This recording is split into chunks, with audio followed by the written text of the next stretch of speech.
Hello students, how are you? I hope you all are well. So let's start today's topic, that is memory hierarchy.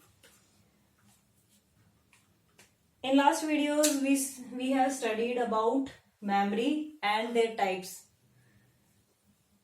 आपको पता ही होगा memory को कौन कौन से टाइप्स होते हैं. मेमोरी को फर्दर दो टाइप्स में डिवाइड किया गया, प्राइमरी एंड सेकेंडरी. प्राइमरी में फिर आ जाएगी आपकी रैम एंड रोम, और सेकेंडरी में आपके ये सारी आ जाएंगी मैग्नेटिक डिस्क, फ्लैश मेमोरी, ये सब आएंगी.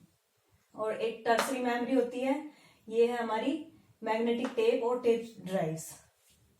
अब देखिए ये मैंने एक हियरार्की में बना रखा है, इसीलिए इसको मेमोरी हियरार्की बोला जा रहा है, क्योंकि ये एक हियरार्की में होती है. और इन सबको मैंने शो कर दिया है. सबसे ऊपर जो है वो है रजिस्टर. आपके कंप्यूटर में इसी टाइप से होती है मेमोरी. ये सब टाइप्स की हो सकती हैं और कुछ ना भी हो, ये जरूरी नहीं है कि सारी हो. हम जो मेन कर रहे हैं वो है डेस्कटॉप कंप्यूटर के लिए. सर्वर के लिए कॉन्फ़िगरेशन थोड़ी हाई होती है. सर्वर पे जो कंप्यूटर यूज किए जाते हैं उनकी कॉन्फ़िगरेशन थोड़ी सी हाई होती है, तो उनके बारे में हम डिस्कस नहीं कर रहे हैं. हम जो हमारे डेली रूटीन के लैपटॉप्स या कंप्यूटर हैं उनके मेमोरी की हायरार्की के बारे में डिस्कस कर रहे हैं. ये देखिए ऊपर जो है ये समझ ले हमारा कि सीपीयू है. सीपीयू से ये पास होते हैं रजिस्टर, कैशे मेमोरी, फिर दूर चले जाते हैं. ये जो नीचे वाला होता है वो दूर होता है एक तरह से, ऐसे आप फील कर सकते हैं. वैसे तो रजिस्टर और कैशे मेमोरी ये सीपीयू की चिप के अंदर ही होते हैं. ये सीपीयू की इंटरनल मेमोरी बोली गई है. इसीलिए सीपीयू की इंटरनल मेमोरी अगर आपसे कोई पूछ ले तो वो क्या होती है, रजिस्टर एंड कैशे मेमोरी. सबसे ऊपर वाले की हम बात कर रहे हैं. सबसे पहले हम साइज के अकॉर्डिंग बात करते हैं.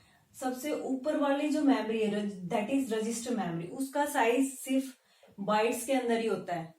और फिर हम कैशे मेमोरी की बात करें तो साइज के अकॉर्डिंग वो रजिस्टर से थोड़ी सी बड़ी होती है. इसीलिए मैंने पिरामिड शेप में इसको ड्रॉ किया है, ताकि आपको क्लियरली याद रहे कि रजिस्टर का साइज छोटा होता है कैशे मेमोरी से, कैशे मेमोरी का साइज रजिस्टर से बड़ा होता है और मेन मेमोरी से छोटा होता है.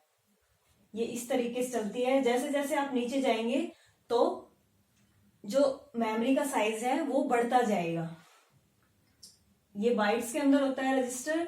8 बाइट का 16 बाइट्स के रजिस्टर होते हैं. रजिस्टर आपके कई तरह के होते हैं, जैसे मैंने बताया भी था आपको, data register, PC program counter, memory address register, कुछ रजिस्टर होते हैं. इसके बाद आते हैं हमारी कैशे मेमोरी. कैशे मेमोरी ये होती है हमारी किलोबाइट में, मेगाबाइट में.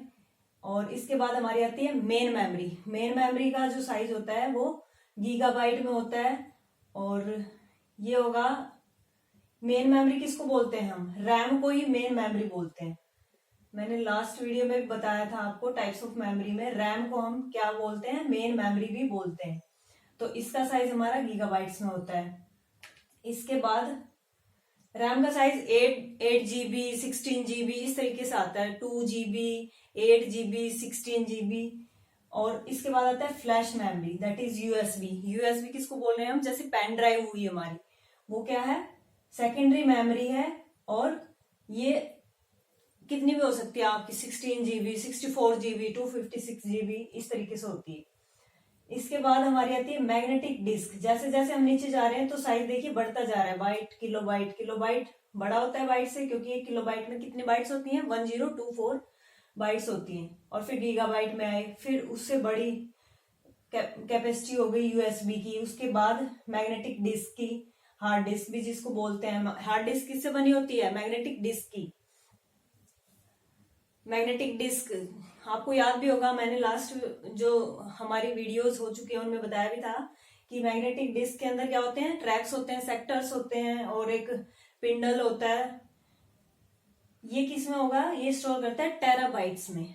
इसकी स्टोरेज बहुत ही हाई होती है इन ऊपर वाली मेमोरीज से. इसके बाद आ गया लास्ट हमारा मैग्नेटिक टेप्स. ये मेनली हमारा बैकअप्स के लिए यूज होता है, मैग्नेटिक टेप्स और टेप ड्राइव्स.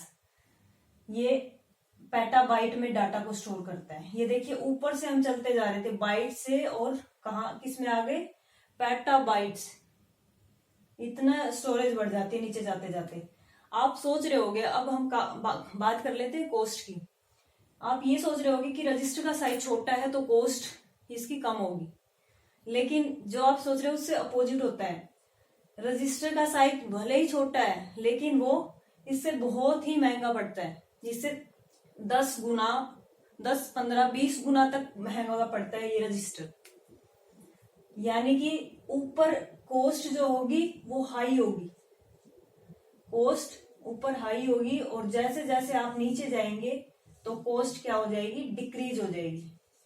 यहाँ पे सबसे लोवेस्ट कॉस्ट किसकी होगी, मैग्नेटिक टेप्स की। रजिस्टर सबसे महंगा, फिर उससे थोड़े कम जो होता है वो कैशे मेमोरी। इसीलिए रजिस्टर क्या होते हैं, लिमिटेड मात्रा में होते हैं, लिमिटेड नंबर ऑफ रजिस्टर होते हैं सीपीयू के अंदर। 8 मैक्सिमम 7 या 8 ही रजिस्टर्स होते हैं। इसके बाद मैग्नेटिक टेप्स, ये क्या होती हैं, ये आपको भरपूर मात्रा में मिल जाएगी, मतलब इसका साइज बहुत ही बड़ा आप ले सकते हो बैकअप के लिए, और कॉस्ट भी इतनी महंगी नहीं होती है। कॉस्ट क्यों नहीं होती है, वो डिपेंड करती है हमारी एक्सेस टाइम पे। एक्सेस टाइम रजिस्टर का फास्ट होता है, रजिस्टर से हम डाटा को जल्दी से निकाल सकते हैं, तो इसीलिए इसकी कॉस्ट ज्यादा होती है, क्योंकि इसका एक्सेस टाइम कम होता है। इससे ज्यादा एक्सेस टाइम कैशे मेमोरी का होता है। कैशे मेमोरी को ही हम SRAM बोलते हैं, SRAM, स्टैटिक रैम। और डायनेमिक रैम ये हो गई हमारी DRAM, ये DRAM, ये SRAM। इसका साइज जो है रजिस्टर से तो बड़ा होता है, लेकिन इसका एक्सेस टाइम रजिस्टर से थोड़ा सा ज्यादा लगता है, और कैशे मेमोरी से ज्यादा एक्सेस टाइम मेन मेमोरी का लगता है, देन USB पेन ड्राइव्स वगैरह इनका लगता है, देन मैग्नेटिक डिस्क में बहुत ही ज्यादा एक्सेस टाइम लगता है।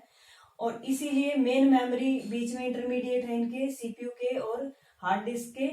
ये हमारी मल्टी प्रोग्रामिंग और मल्टी प्रोसेसिंग का कॉन्सेप्ट भी किसके अंडर आता है, किसके थ्रू होता है, मेन मेमोरी के थ्रू होता है।